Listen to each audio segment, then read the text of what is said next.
Good evening friends. आज का जो हमारा टॉपिक है वो है class BSc third year and BSc BEd second year biochemistry. Topic का नाम है थायराइड ग्लैंड। हम पढ़ रहे थे एंडोक्राइन ग्लैंड। एंडोक्राइन ग्लैंड के अंदर 10th और 9th जो क्लास थी अपनी उसके अंदर अपन थायराइड ग्लैंड के बारे में पढ़ रहे थे। तो टॉपिक अपना क्या रहेगा, थायराइड ग्लैंड, और इसका पार्ट नंबर आज हम पढ़ेंगे एंडोक्राइन ग्लैंड का पार्ट नंबर 11। ठीक है, सब्जेक्ट अपना क्या रहेगा, जूलॉजी। और जूलॉजी के अंदर अपन कौन सी बुक पढ़ रहे हैं, न्यूरोएंडोक्राइनोलॉजी। थायराइड ग्लैंड के अंदर उसकी स्ट्रक्चर, पोजीशन और इसके द्वारा स्रावित होने वाले हार्मोन्स के बारे में हमने पढ़ लिया था। और आप सभी जानते हो कि थायराइड जो ग्लैंड होती है उसके द्वारा दो हार्मोन्स का सिक्रेशन किया जाता है। फर्स्ट था T3 और T4, यानी T3 T4 का संश्लेषण आज हम पढ़ेंगे। उससे पहले हम T3 T4 हार्मोन्स के बारे में पढ़ चुके हैं और इसी के साथ इसके फंक्शंस भी अपन पढ़ चुके हैं। आज हम पढ़ेंगे synthesis of T3 and T4 hormone. Hindi में बोलते हैं T3 और T4 हार्मोन का संश्लेषण, यानी इसका सिंथेसिस, या फिर बोल सकते हो आप इसका फॉर्मेशन यानी निर्माण किस प्रकार से होता है और ये किस प्रकार से ब्लड के अंदर रिलीज किया जाता है। तो आप सभी जानते हो कि थायराइड ग्लैंड को T3 T4 यानी थायरोक्सिन और थायराइड हार्मोन स्रावित करने के लिए प्लस उसका सिंथेसिस करने के लिए क्या जरूरी होता है, आयोडीन। क्या जरूरी होता है, आयोडीन। जब थायराइड ग्लैंड को आयोडीन मिलेगा तभी वो इस T3 T4 हार्मोन्स का संश्लेषण कर सकेगी और उसका क्या कर सकेगी, स्रावण कर सकेगी। तो आज अपन को पढ़ना है इसका सिंथेसिस यानी संश्लेषण किस प्रकार से होता है। तो मैंने कुछ इस प्रकार से डायग्राम या फिर आप फ्लो चार्ट भी बोल सकते हो, कुछ ऐसे बनाया है जिससे हम आसानी से इस T3 और T4 हार्मोन का सिंथेसिस यानी संश्लेषण कैसे होता है उसको आसानी से समझ सकते हैं। अब देखिएगा, जो थायराइड ग्लैंड होती है वो अनेक छोटे छोटे फॉलिकल्स यानी ऊतकों से मिलकर बनी होती है।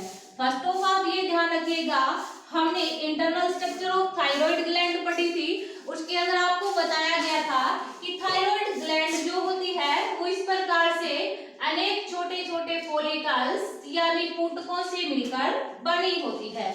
ये जो ऊतक होते हैं वो अनेक छोटी छोटी कोशिकाओं से मिलकर बने होते हैं।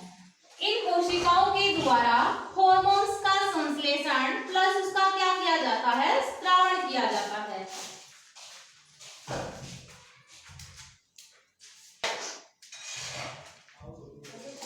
तो थायराइड ग्लैंड होती है वो अनेक छोटे छोटे फॉलिकल्स से मिलकर बनी होती है। ये जो फॉलिकल्स यानी जो ऊतक होते हैं वो अनेक कोशिकाओं से मिलकर बने होते हैं। अब देखिएगा कि ये जो फॉलिकल्स की, पहले तो आप इस डायग्राम के अंदर ये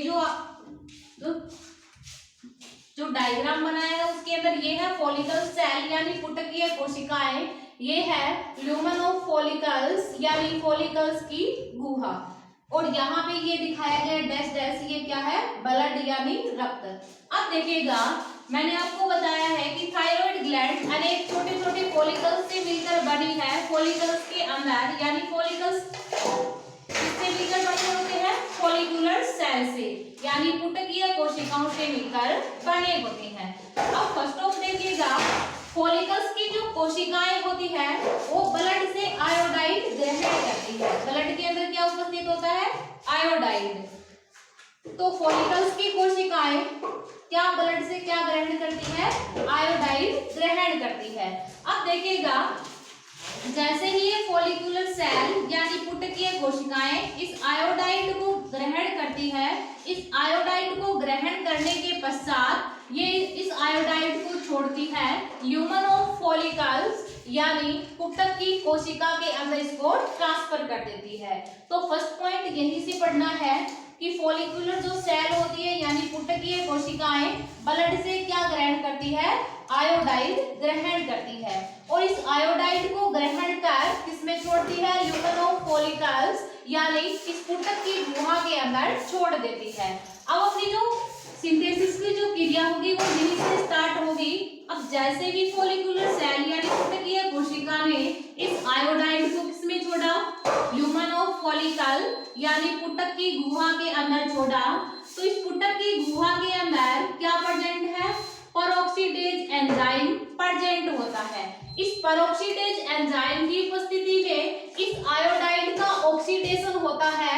जैसे ही आयोडाइड का ऑक्सीडेशन होता है तो इसके परिणाम स्वरूप क्या बनती है, आयोडीन का निर्माण होता है। किसका निर्माण होता है, आयोडीन का निर्माण होता है।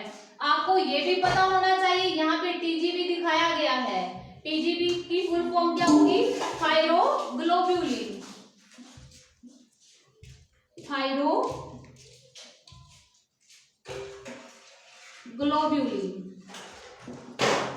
यहाँ पे जो टीजीबी आपको जितने भी दिखाई दे रहे हैं उसकी फुल फॉर्म आपको ध्यान होने चाहिए। टीजीबी की फुल फॉर्म क्या है, थायरोग्लोब्यूलिन।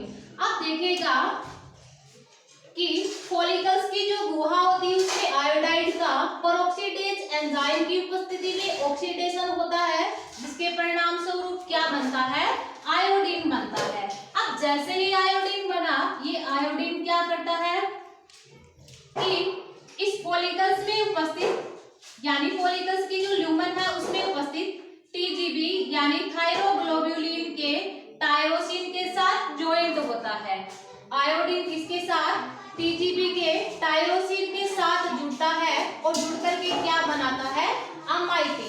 अमाइटी की फुल फॉर्म क्या होगी, मोनोआइडो टायरोसिन।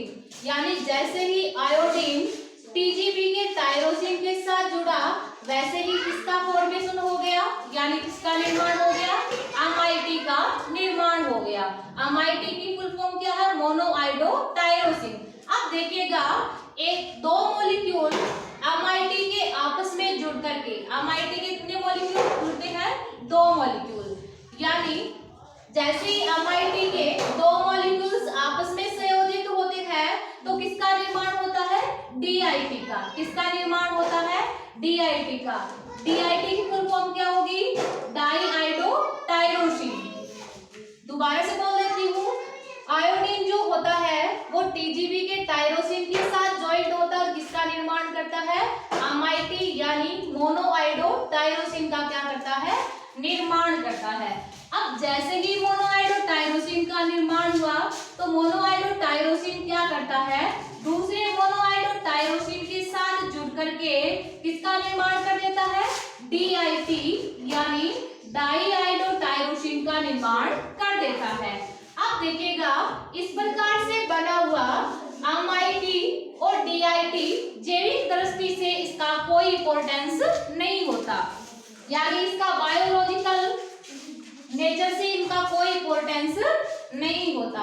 ठीक है, अब देखिएगा होता क्या है कि एक मॉलिक्यूल अमाइटी और एक मॉलिक्यूल डीआईटी, यानी एक अणु किसका जुड़ता है, मोनोआइडो टायरोसिन का, और एक मॉलिक्यूल किसका जुड़ता है, डाईआइडो टायरोसिन का। आपस में ज्वाइंट हुए, ज्वाइंट होकर के क्या बना दिया, T3। T3 की फुल फॉर्म क्या होती है, ट्राईआइडो टायरोसिन, सॉरी थायरोनिन, ट्राईआइडो थायरोनिन। तो आपको ध्यान में होना चाहिए, एक मॉलिक्यूल अमाइटी का जुड़ेगा, एक मॉलिक्यूल डीआईटी का। अमाइटी की फुल फॉर्म है मोनोआइडो टायरोसिन और डीआईटी की फुल फॉर्म क्या है, डाईआइडो टायरोसिन। आपस में दोनों के एक एक मॉलिक्यूल जुड़े, किसका निर्माण हो गया, T3 का निर्माण हो गया।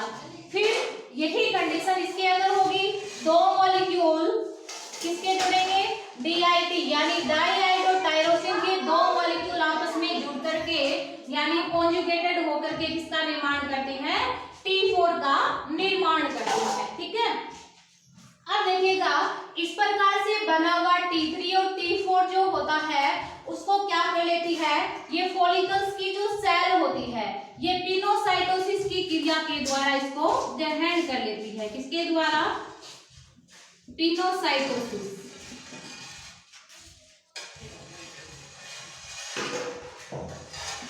पिनोसाइटोसिस पिनोसाइटोसिस की क्रिया के द्वारा क्या कर लेती है? ग्रहण कर लेती है। यहाँ पे इन कोशिका में क्या उपस्थित होता है? लाइसोसोम। लाइसोसोम। अब लाइसोसोम में कौन सा एंजाइम इसके अंदर भरा रहता है? प्रोटीएज। प्रोटीएज एंजाइम की उपस्थिति में प्रोटीन अपघटन होगा। लेकिन आप फर्स्ट ऑफ ध्यान रखिए कि जैसे ही T3 और T4 का निर्माण हुआ तो होता क्या है कि फॉलिकल्स की जो सेल है इस T3 और T4 को बनने के तुरंत बाद पिनोसाइटोसिस की क्रिया के द्वारा ग्रहण कर लेती है। अब आप ध्यान रखिएगा कि किसी भी सेल के अंदर क्या पाया जाता है? लाइसोसोम पाया जाता है। इस लाइसोसोम के अंदर प्रोटीनी अपघटनकारी एंजाइम भरे रहते हैं। For example protease. इस लाइसोसोम के अंदर क्या प्रेजेंट होता है? प्रोटीएज एंजाइम उपस्थित होता है। इस प्रोटीएज एंजाइम की उपस्थिति में T3 और T4 इन सभी का क्या होता है? हाइड्रोलाइसिस होता है, यानी प्रोटीन अपघटन यहाँ पे होता है, जिसके परिणाम स्वरूप जो T3 और T4 रिलीज होता है उसको ब्लड के अंदर स्थानांतरित कर दिया जाता है। बट इसके साथ ही क्या रिलीज होते हैं? एमआईटी और डीआईटी यानी मोनोआइडोटायरोसिन और इसके अलावा डाईआइडोटायरोसिन। इस प्रकार मुक्त हुए एमआईटी और डीआईटी का डीआयोडीनेशन होता है। क्या होता है? डीआयोडीनेशन होता है। डीआयोडीनेशन होता है। जैसे ही डीआयोडीनेशन हुआ उसके परिणाम स्वरूप आयोडाइड और टायरोसिन मुक्त होते हैं और इस प्रकार मुक्त होने वाले आयोडाइड और टायरोसिन होते हैं वो अगले T3 और T4 के संश्लेषण में क्या लेते हैं? भाग लेते हैं। कहने का मीन ये है कि इस डीआयोडीनेशन की क्रिया के परिणाम स्वरूप मुक्त होने वाला आयोडाइड और टायरोसिन नए T3 और T4 के संश्लेषण में क्या लेता है? भाग लेता है। तो इस प्रकार से T3 और T4 का संश्लेषण क्या हो जाता है? कंप्लीट हो जाता है। ठीक है, आगे हम पढ़ेंगे कंट्रोल ऑफ थायरोक्सिन या थायराइड हार्मोन, यानी थायराइड हार्मोन्स का नियंत्रण।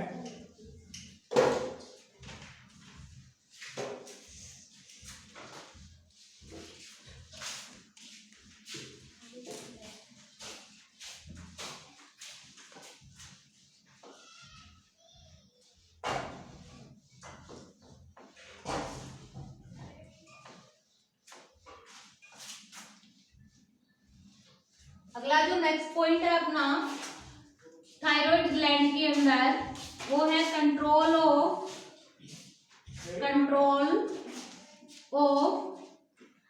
थायराइड हार्मोन या थायरोक्सिन हार्मोन।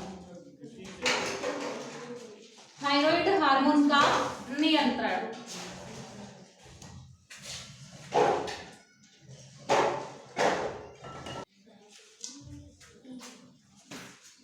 तो हमारा नेक्स्ट जो पॉइंट रहेगा वो कौन सा होगा?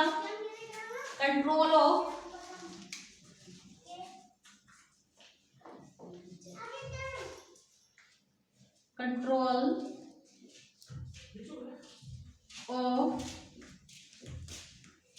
थायराइड हार्मोन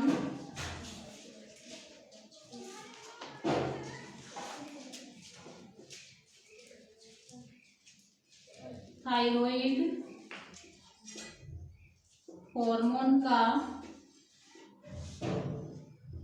नियंत्रण। ठीक है, पहले इसका फ्लो चार्ट बना लेते हैं। इधर ये है हाइपोथैलेमस, इसके द्वारा स्रावित किया जाएगा TRX, एडिनो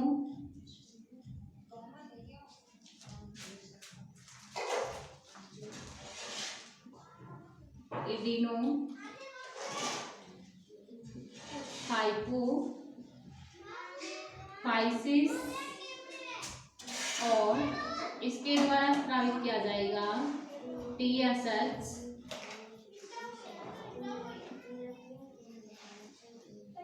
थायराइड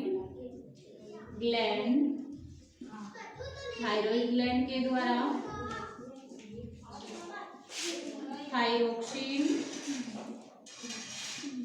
हार्मोन स्रावित किया जाएगा। आप सभी जानते हो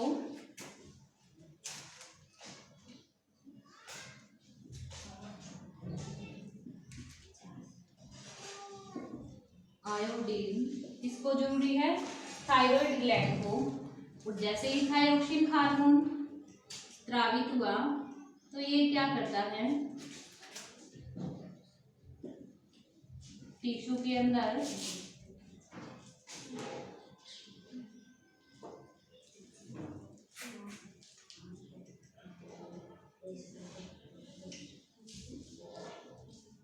growth of metabolism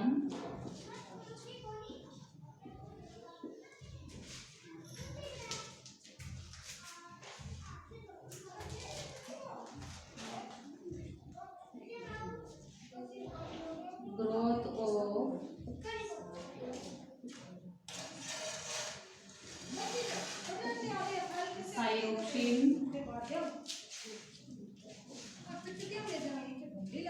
hormone, thyroxine hormone में वृद्धि, हाइपोथैलेमस पे नेगेटिव इफेक्ट। इसके अलावा ये एडिनो हाइपोफाइसिस पे क्या डालती है? Negative effect. इसके अलावा दोनों पे नेगेटिव इफेक्ट डाल दिया तो अब देखिएगा होता क्या है। आप सभी जानते हो कि जैसे ही जो मेटाबॉलिक क्रिया है उसके अंदर यहाँ पे दिखा रखा है कि थायरोक्सिन हार्मोन जरूरी होता है, यानी बॉडी के अंदर जैसे ही थायरोक्सिन हार्मोन की कमी होगी, कहने का मीन ये है कि ब्लड के अंदर जैसे ही थायरोक्सिन हार्मोन की कमी होगी वैसे ही क्या होगा, कुछ नर्व स्टिमुलेट हो जाती है जो कि हाइपोथैलेमस, यानी जैसे ही ब्लड के अंदर किसकी कमी हुई, थायरोक्सिन हार्मोन की कमी हुई, वैसे ही हाइपोथैलेमस क्या करती है, TRH की फुल फॉर्म क्या है, थायराइड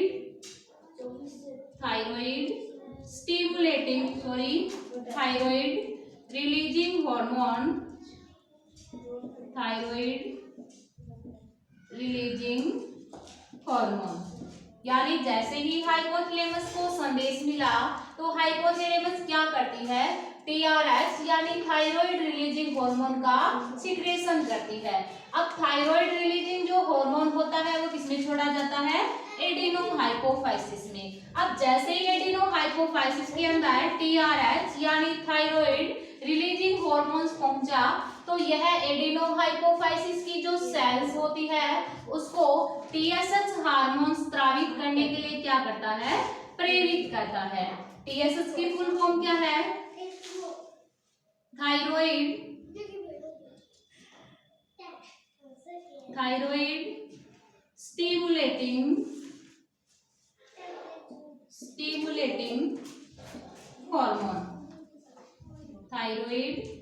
स्टिमुलेटिंग हार्मोन, यानी जैसे ही हाइपोथैलेमस के द्वारा TRH थायराइड रिलीजिंग हार्मोन्स का सिक्रेशन हुआ तो यह TRH जैसे एडिनो हाइपोफाइसिस में पहुंचा, एडिनो हाइपोफाइसिस को TSH यानी थायराइड स्टिमुलेटिंग हार्मोन स्रावित करने के लिए क्या करता है, प्रेरित करता है।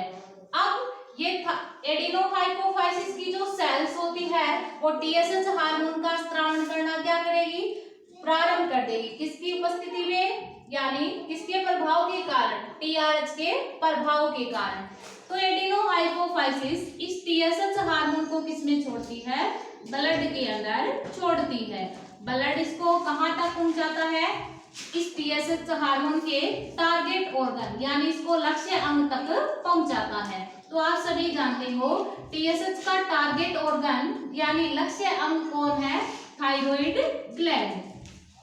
तो जैसे ही एडिनोहाइपोफाइसिस ने टीएसएच हार्मोन को ब्लड के अंदर रिलीज किया तो ब्लड इस टीएसएच को कहाँ पहुंचा देता है, थायराइड ग्लैंड के अंदर। जैसे ही टीएसएच थायराइड ग्लैंड के अंदर पहुंचा तो ये थायराइड ग्लैंड के जो फॉलिकल्स है उसके अंदर जो सेल्स होती है फॉलिकुलर सेल्स, उसको थायरोक्सिन हार्मोन स्रावित करने के लिए क्या करता है, प्रेरित करता है। बट कंडीशन ये भी रखी जाती है कि यदि थायराइड ग्लैंड को आयोडीन मिलेगा तभी थायराइड ग्लैंड क्या करेगी, थायरोक्सिन हार्मोन का संश्लेषण प्लस स्रावण करती है। अब जैसे ही यानी अपन भोजन के थ्रू आयोडीन की मात्रा क्या करते हैं, ग्रहण करते हैं। अब जैसे ही साथ में टीएसएच स्रावित हो रहा है और साथ में ही थायराइड ग्लैंड को आयोडीन मिल रहा है तो थायराइड ग्लैंड थायरोक्सिन हार्मोन का संश्लेषण प्लस स्रावण करना क्या कर देती है, प्रारंभ कर देती है। थायरोक्सिन हार्मोन का टारगेट ऑर्गन क्या है, टिश्यूज यानी ऊतक। इसका टारगेट ऑर्गन क्या होता है, टिश्यूज यानी ऊतक। तो जैसे ही थायराइड ग्लैंड ने थायरोक्सिन हार्मोन स्रावित किया तो ये थायरोक्सिन हार्मोन किसमें छोड़ती है, ब्लड के अंदर, क्योंकि जितनी भी एंडोक्राइन ग्लैंड होती है वो नलिका विहीन होती है और नलिका विहीन होने के कारण अपने जितने भी हॉर्मोन्स होते हैं वो किसमें छोड़ती है, ब्लड के अंदर छोड़ती है। और ब्लड ही इन हॉर्मोन्स को टारगेट ऑर्गन यानी लक्ष्य अंगों तक पहुंचाता है। तो आप सभी जानते हो थायरोक्सिन हार्मोन का लक्ष्य अंग क्या है, टिश्यू। यानी जैसे ही थायरोक्सिन हार्मोन इन टिश्यूज यानी ऊतक के अंदर पहुंचा तो ऊतक के अंदर ये मेटाबॉलिक क्रिया के अंदर क्या कर देता है, वृद्धि कर देता है। इधर यानी थायराइड ग्लैंड थायरोक्सिन हार्मोन स्रावित कर रही है, क्यों, क्योंकि उसे आयोडीन मिल रहा है, प्लस एडिनोहाइपोफाइसिस टीएसएच स्रावित कर रही है। अब धीरे धीरे थायरोक्सिन हार्मोन की मात्रा में क्या होगी, वृद्धि होगी। इधर दिखा रखा ग्रोथ ऑफ थायरोक्सिन हार्मोन, यानी जैसे ही ब्लड के अंदर थायरोक्सिन हार्मोन की मात्रा बढ़ेगी, थायरोक्सिन हार्मोन की मात्रा बढ़ने के कारण होता क्या है कि ये एडिनोहाइपोफाइसिस पर नेगेटिव इफेक्ट डालता है और इसके अलावा हाइपोथैलेमस पर भी क्या डालता है, नेगेटिव इफेक्ट डालता है। अब जैसे ही ब्लड के अंदर थायरोक्सिन हार्मोन की मात्रा ज्यादा हुई तो थायरोक्सिन हार्मोन ने हाइपोथैलेमस पर नेगेटिव इफेक्ट डाला। कहने का मीन ये है कि इसको संदेश देता है कि ये टीआरएच हार्मोन का स्रावण क्या कर दे, बंद कर दे। साथ ही इस पे नेगेटिव इफेक्ट डालता है एडिनोहाइपोफाइसिस पे, ताकि एडिनोहाइपोफाइसिस टीएसएच हार्मोन का क्या कर दे, स्रावण कर दे। इस प्रकार जैसे ही हाइपोथैलेमस के द्वारा टीआरएच यानी थायराइड रिलीजिंग हार्मोन और एडिनोहाइपोफाइसिस के द्वारा टीएसएच यानी थायराइड स्टिमुलेटिंग हार्मोन का स्रावण जैसे ही बंद हो जाएगा तो थायराइड ग्लैंड के द्वारा ऑटोमेटिकली थायरोक्सिन हार्मोन का स्रावण भी क्या हो जाता है, बंद हो जाता है। कहने का मीन ये है कि थायरोक्सिन हार्मोन के स्रावण की जो स्थिति होती है वो क्या हो जाती है, नियंत्रित हो जाती है। इसी के साथ कंट्रोल ऑफ थायराइड हार्मोन्स का जो पॉइंट है वो कंप्लीट होता है और आगे अपन को पढ़ना है एबनॉर्मेलिटीज ऑफ थायराइड हार्मोन। अगला जो अपना नेक्स्ट पॉइंट है वो कौन सा रहेगा, abnormalities of thyroid hormone.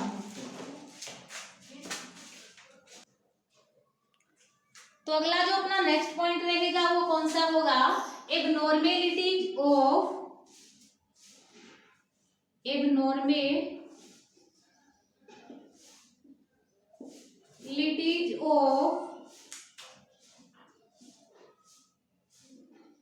Thyroid hormone. Abnormalities of thyroid hormones या थायरोक्सिन हार्मोन्स भी लिख सकते हो, यानी थायराइड हार्मोन की अपसमानताएं। थायराइड हार्मोन की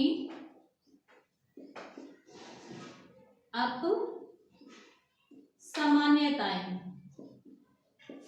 abnormalities of thyroid hormone, thyroid hormone की अपसमानताएं। अपसमानता का मीन क्या है? यदि थायराइड ग्लैंड के द्वारा थायराइड हार्मोन ज्यादा मात्रा में स्रावित होगा तो अपनी भी बॉडी पर क्या पड़ेगा?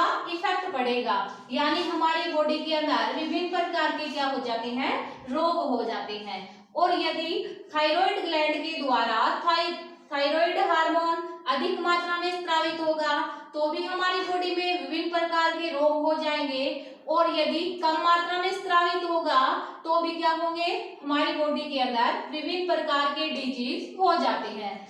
तो इसकी थायराइड हार्मोन की जो सांद्रता है, और यानी कहने का मीन ये है कि इसकी मात्रा हमारी बॉडी के अंदर क्या रहनी चाहिए? नियंत्रित रहनी चाहिए। नियंत्रित रहेगी तभी हमारी बॉडी जो है वो क्या रहेगी? स्वस्थ रहेगी। वरना दोनों कंडीशन, ज्यादा मात्रा में स्रावित होगा तो भी इसके अंदर डिजीज होंगे, और कम मात्रा में स्रावित होगा तो भी हमारी बॉडी के अंदर क्या होंगे?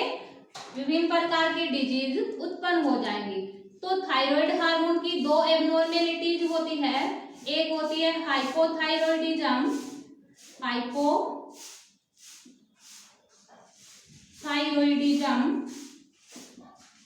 सेकंड होता है हाइपरथायरॉयडिज्म।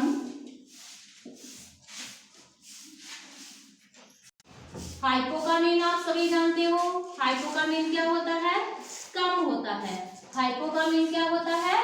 कम होता है। हाइपर का मीन क्या होता है? ज्यादा होता है। ठीक है, हाइपो का मीन यहाँ पे क्या है? कम होता है, और हाइपर का मीन क्या होता है? ज्यादा होता है। ठीक है, हाइपोथायरॉयडिज्म को बोलते हैं अल्पस्रावन